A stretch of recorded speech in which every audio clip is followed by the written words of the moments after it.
If you are curious about how to get your donors to open up about their thoughts and dreams and philanthropic desires before you ask them for a gift, this episode is for you.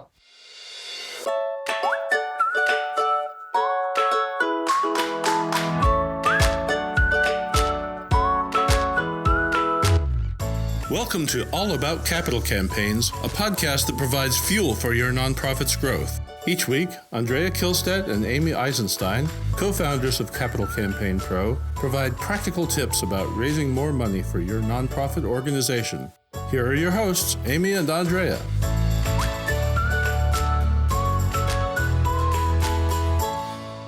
Hi, I'm Amy Eisenstein. Andrea has the day off, and I have a special guest with me here. That is Sarah Plimpton, who is our Director of Client Happiness. And we're super excited to be talking to you today about thoughtful questions and cultivation that you can be talking with your donors about, or should be, I should say, talking with your donors about before you ask them for a gift. So, Sarah, why don't you tell us why this is an important topic and why it's so critical for clients heading into campaigns or getting ready to ask for campaign gifts to have these conversations with donors. Hi, Amy. It's a pleasure and a delight to be with you today and your podcast listeners. So, good questions. Such a rich topic in campaigns. I think that, everyone working on a campaign, immersed in a campaign, sort of has the looming question out there of, will X and such donor consider X and such gift at the right moment, right? That is the ultimate question. But oftentimes what, I think we've found working with clients who are immersed in campaigns is that it can take some time to get ready to ask a donor or a prospective donor that big question, right? Will you give at X level? And it often takes prospects time to get ready to hear that question. And so I find myself often having conversations with nonprofit leaders about, well, what can we ask in the interim that both prepares donors or prospects to get a little closer to being ready to hear that big question, prepares us to affirm a question, will you give, is near term and whether they're ready. Yeah. So let's set the stage a little bit more for listeners. We dove right in, which is something I love to do, but what we're talking about today is part of the conversation that happens between the feasibility study and asking for a gift often. This is the sort of interim cultivation that happens once you've identified your best lead gift prospects, and you need to prepare them, as you said, prepare them to hear the question and prepare yourselves to ask the question. I love thinking about it that way, that there are two sides that need to be prepared. You're not the only ones that need to be prepared. Your donors need to be prepared to hear that big ask. And so hopefully you've included them in the feasibility study interviews and process, and there are likely subsequent conversations that need to be had and questions that need to be asked before you ask them for a lead gift. So give us an example of a question that inspires donors or prepares donors to be, and prepares fundraisers to be asked and to ask. Yeah. So just in full disclosure, I have to give a big shout out to our advising team, because I actually pitched this question to them a couple months ago. I said, what are your favorite questions to ask donors, aside from will you give? And they, in true form, because we have incredible advisors on our team, came back to me with so many amazing questions. So I'm just going to pick from some of the questions that they sent our way and talk about, what do we like about these questions, and how might they advance a relationship with the donor and lead to readiness. So the first question that I want to share with our listeners is something along the lines of this. What brings you most joy with respect to our organization, right? So if you think about what this question is doing, it's focusing on the joy of the donor. which is such a lovely place to go with a donor, right? To ask them, like, what is joyous for you about who we are and what we do? Yes. And it also gives us clues about what this person is most passionate about as it pertains to our organization. Yes. Which is so important because that's really the playbook of where you want to focus your cultivation efforts and energies. Yeah, I think you're so right. It's so important to pay attention to it gets to the heart of why does this donor care? What makes them feel good about giving to this organization, to supporting it? Why is it important to them? Or what aspects of your mission is important to the donor? Not every donor is going to connect or resonate with every aspect of your campaign or your organization or your mission. And so in order to get the biggest gift, to be sort of crude about it, you do want to connect the aspects of the organization and the campaign and the mission that spark most joy with each particular individual donor. Mm-hmm. The other thing that I try to remind myself of a lot or often is the fact that people remember what they say far more than what is said to them. So to the extent that we can ask good probing questions of our prospects that get them essentially cultivating themselves. I love that. That is really what we want to go for, right? Not to ask basic questions or, unthoughtful questions, but good questions that get people talking about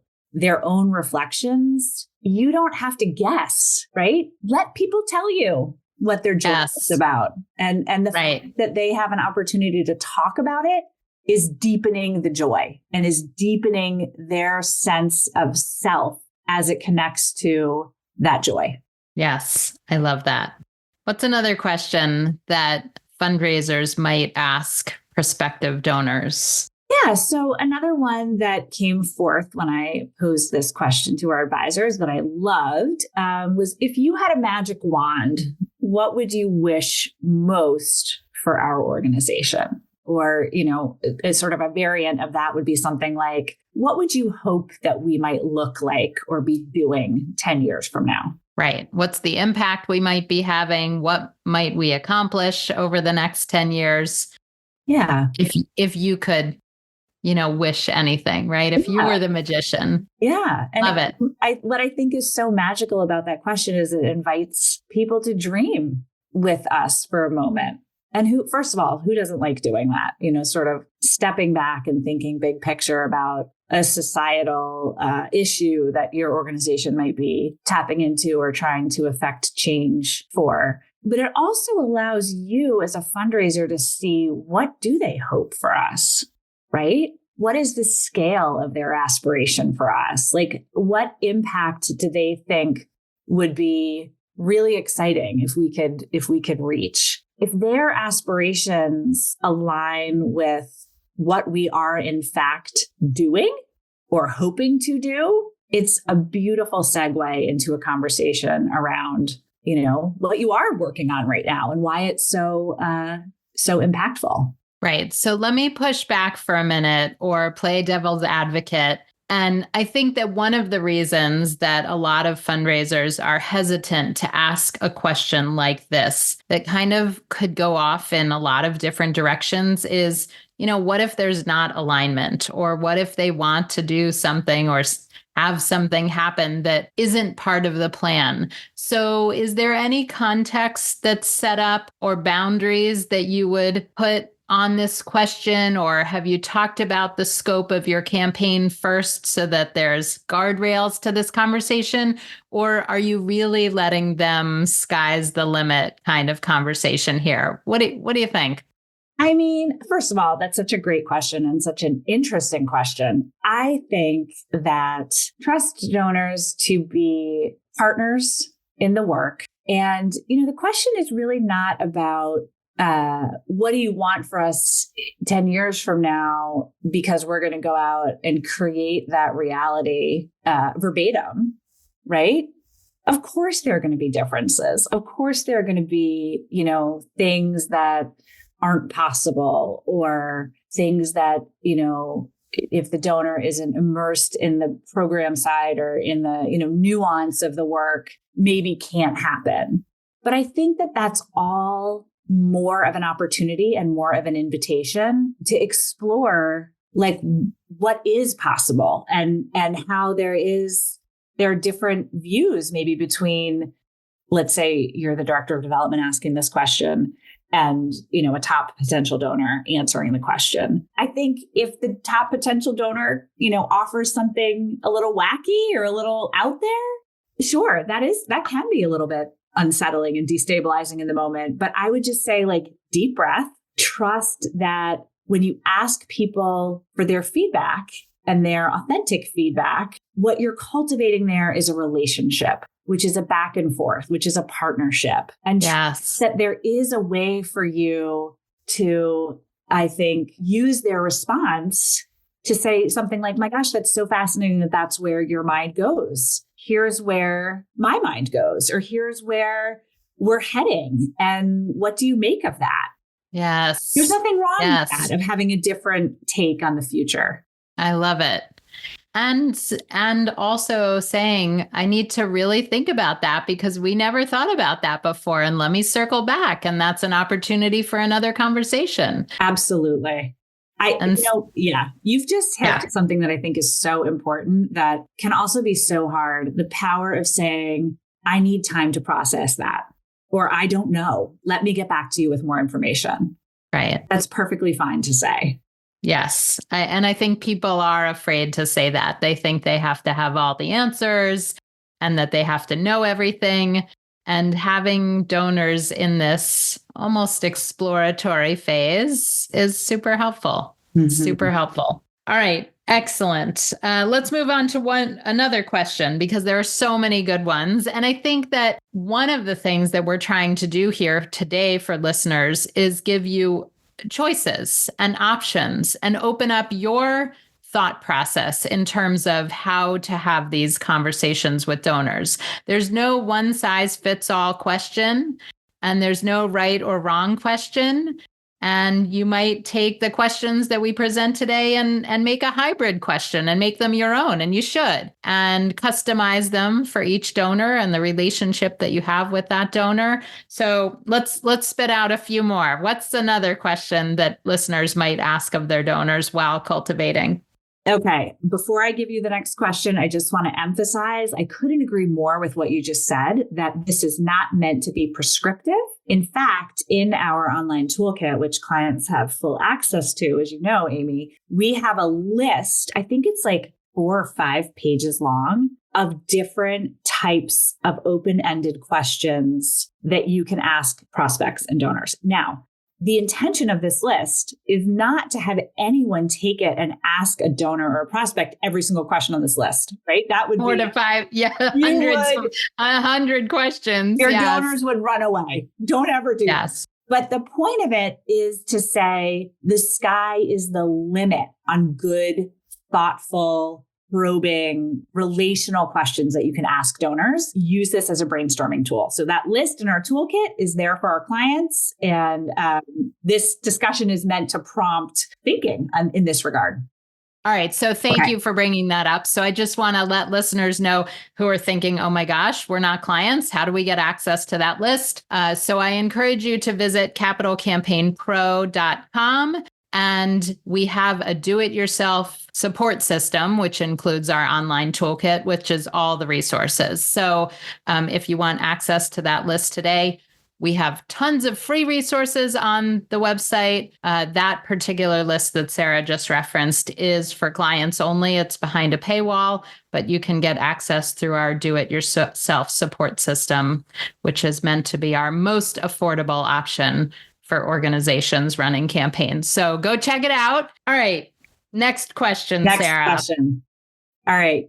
Amy, how did you learn to be generous? That is a great question. Can I tell you that I have great memories of going to a soup kitchen with my mother as a child. And, she taught me the importance of giving back to others, both volunteering and through donations. You know, us personally, we celebrate Hanukkah instead of Christmas. And some of the nights we didn't get presents, we gave to charity instead. And as a family, we picked the charities we were going to give to. So that's such a great question, Sarah, because it brings up so many possible answers and opens up the conversation in so many ways. And every donor is going to have a different answer. And have a good, warm, fuzzy feeling, hopefully, about that. Right? I mean, I guess some people's answers could be, I had a hard childhood, so I wanted to give back. But that's important to know and hear too. Yeah, for sure. It also leads to, you know, and I think it depends on the age of your donor, your prospect, but it also leads to a really interesting conversation about how are you teaching generosity in your family, right? If you're talking maybe to the matriarch or patriarch of a family who has, you know, kids and grandkids. Yes. How is that being passed down? Both how is it modeled for you and how are you modeling it? Yeah. It's such a rich question. And it also, I think, it assumes generosity, right? Yes. It assumes that people are generous and are coming to the conversation with a generous spirit, which I love. Excellent. I love that. Okay. Let's do one more question, and then I'm going to throw you sort of a curveball that we didn't discuss in advance, and that is to talk about one time that you asked a donor any one of these questions. So first, let's give listeners one more question to think about, and I'll give you a minute to ponder that as well.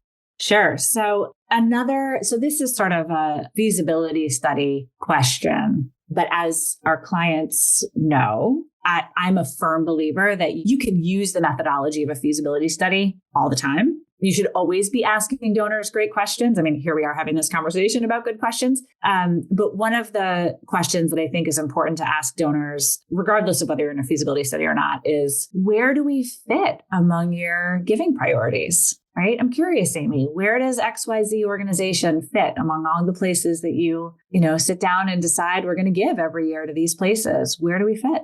Yeah, it's such an important task donors heading into a campaign, because if you don't know that you're in the top 2 or the top 3 or the bottom 10, right? Or not on their list at all. That's a really important context for you as a fundraiser to have, and for them as a donor to think about. And, frequently we'll ask donors and board members to say, for the next 3 years, would you consider us your number 1 charity while we do this campaign? Mm-hmm. And so even if we're number 3 or number 5, could we be bumped up for a couple of years while we do this amazing project? So such an important question. And it changes, right? Philanthropic priorities shift. Yes. They shift. Yes, for sure. As somebody in your family gets cancer or something happens as you age, different ages and stages in life, of course your priorities shift, for sure. And also, so I think that philanthropic priorities can shift from two push-pull factors, right? So there's what's happening in the donor's life, which you just alluded to. If somebody gets cancer, they're getting older, priorities change, right? We don't have as much control over that as fundraisers, but we do have control over, do we call donors? Do we reach out to them? Do we engage them? Do we invite them to do things? Do we include them? Do we ask advice of them? Do we notice their patterns as donors and, signal to them that we see their patterns? That's all within our control. And let me tell you, if you are a fundraiser who is paying attention to those things, who is looking proactively for opportunities to engage your donors and bring them closer to you, you can shift your organization in an upward trajectory as a priority. Similarly, you can lose people, right?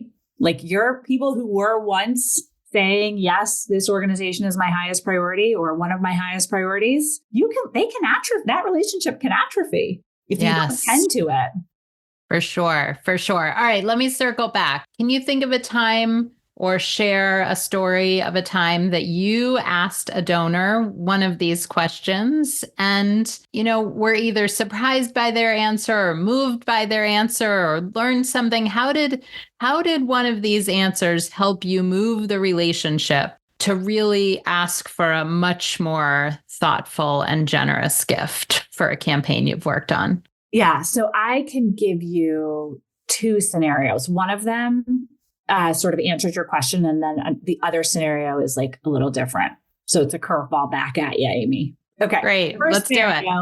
In my frontline days, fundraising, I remember working with an elderly woman who was a donor to an organization, had been for years and years and years, kind of always steady giving like $2,000, $2,500 a year to the annual fund. And we're in this campaign and our research indicated that this woman had mega 7-figure capacity, right? And she maybe lifetime giving was between $30,000 and $40,000. So she hadn't scratched the surface on what the research was indicating her capacity might yield. And she was pretty, feeble. So it was kind of hard to get her into meetings and for tours and all that kind of stuff. So it was a lot of sort of like quiet cultivation, if that makes sense. Like I would call her or I would write her notes or I would go, bring her cookies and have tea with her. And I did ask her, like, how did you learn to be generous? And she opened up to me about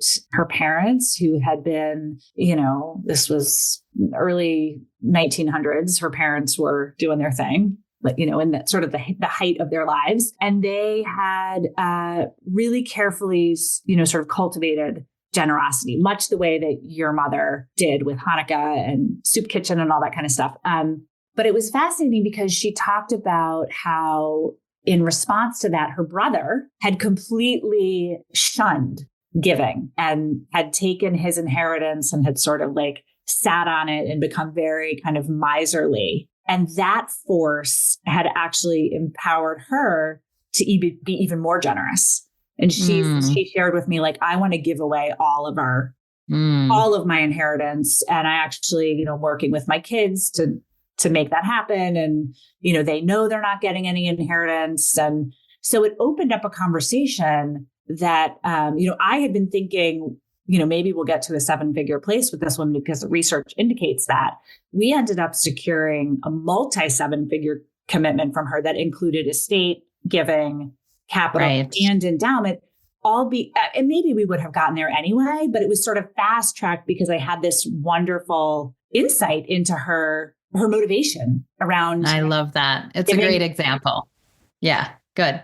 Here's my other little curveball. So this is a question that one of my favorite Capital Campaign Pro clients, actually, I'm going to be honest, all of our clients are favorites. I have this problem. I fall in love with our clients. But one of my favorite Capital Campaign Pro clients recently got a gift from a donor, and it was less than they had been hoping for. Right. Yep. So she was a little disappointed. Yeah. Getting this verbal commitment from a donor, and she's disappointed. And she had a question back to the donor that I thought was brilliant. And I'm going to put it out here for all of our listeners. She said, "That's so interesting. Tell me how you arrived at that number." Yes. Yes. And did the gift change? The gift, to my knowledge, has not yet changed, but it might. Okay. But there's insight on the table. There's insight on the table. Yeah. It's a way to create a breathing moment of like, you don't have to say, "Oh my gosh, that's terrible." Like, I wanted so much more. I mean, you should never say that. Yes. But it just gives you insight into what was going on in their thinking process leading up to this decision. And what was that? Excellent. I love that. Okay. So 2 things. One is, you sort of alluded to this idea that fundraisers would be asking feasibility study questions, and that is not always the case in traditional feasibility studies. So I just want to let listeners know who were really paying attention. That is our model of feasibility study at Capital Campaign Pro, is to teach and guide and train you, the nonprofit leaders, to ask those feasibility study questions and be in the room with your donors. So if you're curious and you want to learn more, head over to the Capital Campaign Pro website and you'll see a click down for feasibility studies. You can watch a little 4-minute video on what we're talking about. Okay, there's one more question, and it's about joyful giving. Yeah. So let's talk about this question about the focusing on the donor's joy through giving, because we started with a question about joy in terms of what the organization can accomplish. But I think this one has a slightly different and important spin. Mm-hmm. You're exactly right. So the question is this: how could our organization be better at increasing the joy of your giving? Yes, let's just pause for a minute and take that in. Let that sink in, wash over us. Mm-hmm. Say it again. Say it one more time. How could our organization be better at increasing the joy of your giving? Brilliant. Brilliant, right? Yes. Not asking you to increase the gift. We are asking about how can we increase your joy in giving? Yes. All right. Yep. Let's leave it there.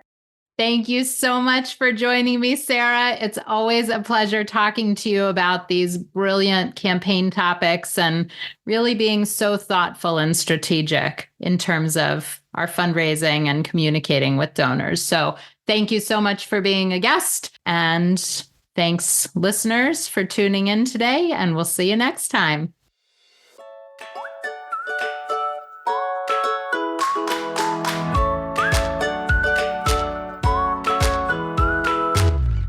Thanks for joining Amy and Andrea for today's All About Capital Campaigns. To learn more about them and their work together, visit capitalcampaignpro.com. And please subscribe, rate, and review us on your favorite podcasting platform. Thank you.